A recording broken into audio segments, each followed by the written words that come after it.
Hi, I'm Sudesha Rimal, a second year MBBS student in Lumbini Medical College, and this is my story about what I learned from punching a doctor. I punched a doctor when I was 3 years old. Well, 3 years old me had valid reasons. I just couldn't digest what the doctor had said. He said, "Congratulations, you have a baby sister." What? How dare he say that? I wanted a baby brother. Because I thought I could punch my brother as much as I want and he won't cry. For the record, I don't have punching tendencies now and I love my sister. But looking back at this incident, it made me think how our brains from a young age molds to fit the stereotypes set by society. When we are young and naive, stereotypes are the illusions that help us make sense of a messy world. So as a child incapable of rational thoughts, I thought doctors were divine creatures with godly powers. And if they can't fix you, it's not because humans are mortal, but that doctors aren't doing their best. Being a medical student now, let me admit that no such magic is taught in medical school. But many people still associate white aprons with an attitude that is superior, serious, arrogant, and dedicated, but at the same time detached. It's because people see doctors only in cold, white, sterile hospital rooms, always smelling of antiseptics.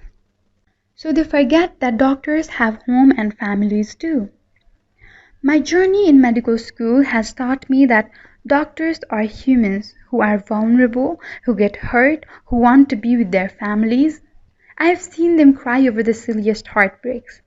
They are scared of dead bodies in the beginning. I've held their heads while they vomited at the sight of their first cadavers. I've watched them skip lunches because they couldn't get the sight of a brain half dissected out of their head. I've been anxious and nervous with the thought of having to prick my fingers again for blood film. Yes, they cry during movies, fight over front row seats, they sleep, they eat, they breathe. So yes, I'm offended when society depersonalizes them.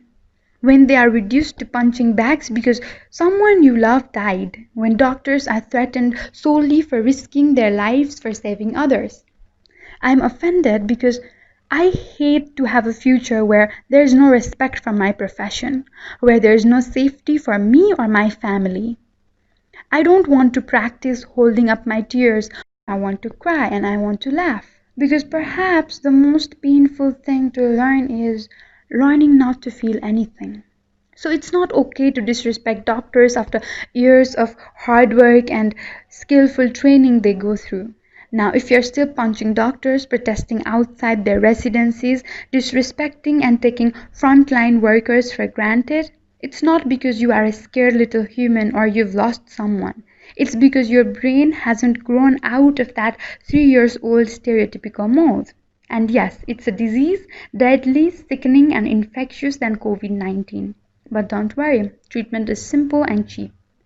Take 10 centimeters of tape and seal your mouth to prevent polluting opinions from entering others' mind.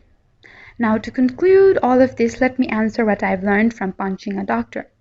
It's hard to digest the truth, it's naive to act on impulse and prefixed biases, and we need to seriously grow up.